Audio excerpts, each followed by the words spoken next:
Ituturo ko sa video ito kung paano nga ba kumpletuhin ang ating table. Ito ay tinatawag nating Group Frequency Distribution Table sa statistics, na kung saan napakahalaga na dapat ay master natin ang paglalagay ng data, paglalagay ng value sa bawat column. Ito yung ating class intervals, frequency, class mark, FCM, deviation, product of frequency and deviation, cumulative frequency, less than and greater than, class boundaries, and relative frequency. At ituturo ko sa inyo ngayon, iisa-isahin natin kung paano nga siya lagyan at paano computein ang bawat column. Remember, sa frequency distribution table, napakahalaga ng organization sa paglalagay ng data. Dapat hindi ka pwedeng magkamali dito dahil once na magkamali ka, mali na lahat ang solution mo.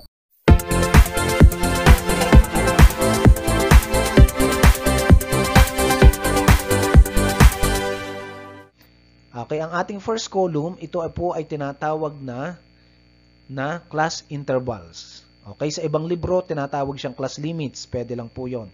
Pwede rin. Okay, 45 to 47 hanggang baba, 18 to 20. Okay, ang tawag dyan ay class intervals or class limits.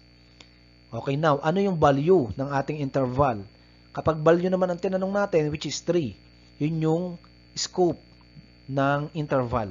18, 19, 20. Okay, tatlong number ang pasok doon, kaya 3. 21 to 23, 3 din. Kaya lahat pong iyan ay 3 ang limits. Okay, now, ito naman yung second column. Ang second column naman natin ay, ito na po yun, second column natin ay F. Ano yung F? Frequency.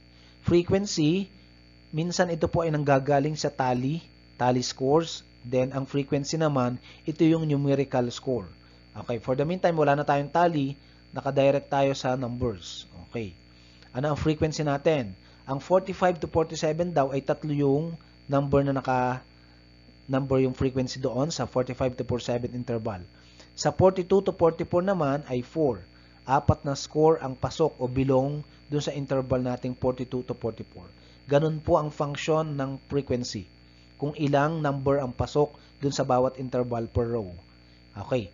Then, ano naman yung N? Ang N ay yung total number of frequency. I-add mo lang po lahat ng frequency sa F. 3 plus 4 plus 7 plus 4 plus 2 plus 3 plus 13 plus 7 plus 5 plus 2. Ang total niya ay 50. I-double check mo, i-triple check mo kung 50 nga ang total niya. Kasi sa statistics, dapat lagi tayong sigurado sa computation and solution. Okay, next po tayo. Third column, CM. Ito yung class mark. Class mark, ito yung midpoint ng ating bawat interval. Ito yung ating first class mark, 46, saan nanggaling siya? Nakatapat siya sa interval na 45 to 47. Ano yung gitna ng 45 to 47? 46. Okay, kung gusto mo naman, medyo hindi ka familiar sa gitna at nahihirapan ka, okay, kuhanin yung midpoint number, pwede mo silang i-add dalawa. Then, i-divide mo sa 2. 45 plus 47, 92, divide to 46. Ganun din po dito. Okay, bakit 19 ang pinakadulo? 18, 19, 20. Ano yung gitna? 19. Kaya malinaw po sa inyo na ang class mark, ito po yung midpoint value, midpoint number, gitna. Next, punta na po tayo sa fourth column. Ang fourth column po natin ay FCM. Pag sinabing FCM, product ng frequency times class mark. Anong gagawin mo? I-multiply nyo lang po to. 3 times 46, 4 times 43, 7 times 40. I-multiply nyo lang po yan. Then, ilalagay nyo sa kanyang tapat. Bawat row. Okay, malinaw na po sa inyo ang FCM. Yung pinakamaba, yung pinakanasa baba ng FCM, ano yon? Yung sum. Ito na yung tinatawag na Greek sigma symbol na summation of FCM. I-add mo lang po lahat yon. I-add mo lang lahat, 138 plus 172 plus 280 plus 148 plus 68 plus 93 hanggang baba plus 38. Ang magiging sum mo ay 1,586. Next, sunod na column, ito naman po ang D. Ano ang letter D sa stat? Deviation. Ang deviation ay yung paglalagay ng 0. Ito na yung point of origin. Kung saan ka naglagay ng 0. Dito ka po naglagay ng 0 sa interval na 33 to 35, dito ka naglagay ng 0. Next, paano ka maglalagay ng number? Taas, baba. Positive kapag siya ay increasing, negative kapag decreasing.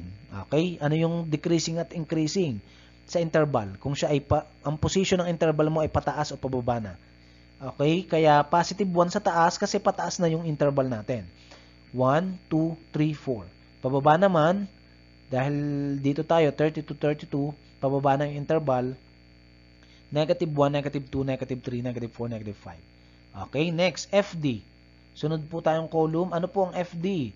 Product naman ng frequency times deviation. I-multiply mo lang po. 3 times 4, ang tapat niya ay 12. 4 times 3, 12 uli. 7 times 2, 14. Okay, ganyan lang po ang FD. Multiply mo lang ang frequency times deviation. Next, meron tayong dalawang uri ng frequency. Ano po yon? CF, ito yung cumulative frequency, at RF, ito yung relative frequency. Ano yung CF?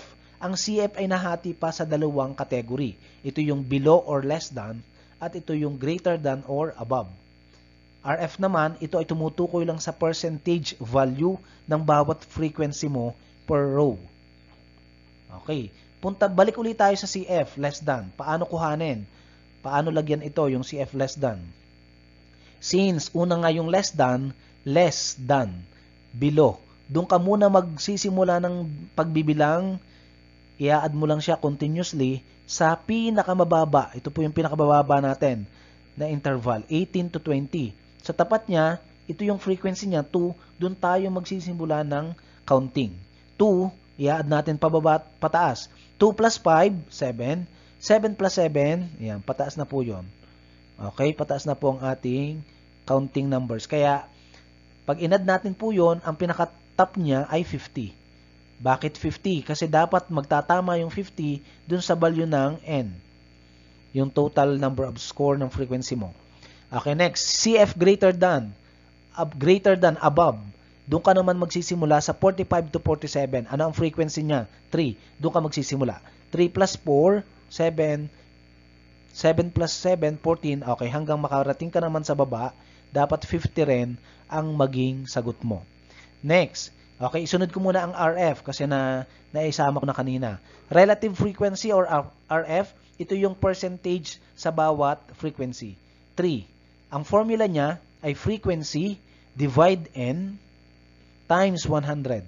Okay, since ang n natin ay 50, i-divide mo lang 3, ito yung una natin. 3 divide 50 times 100, ang magiging sagot dyan ay 6%.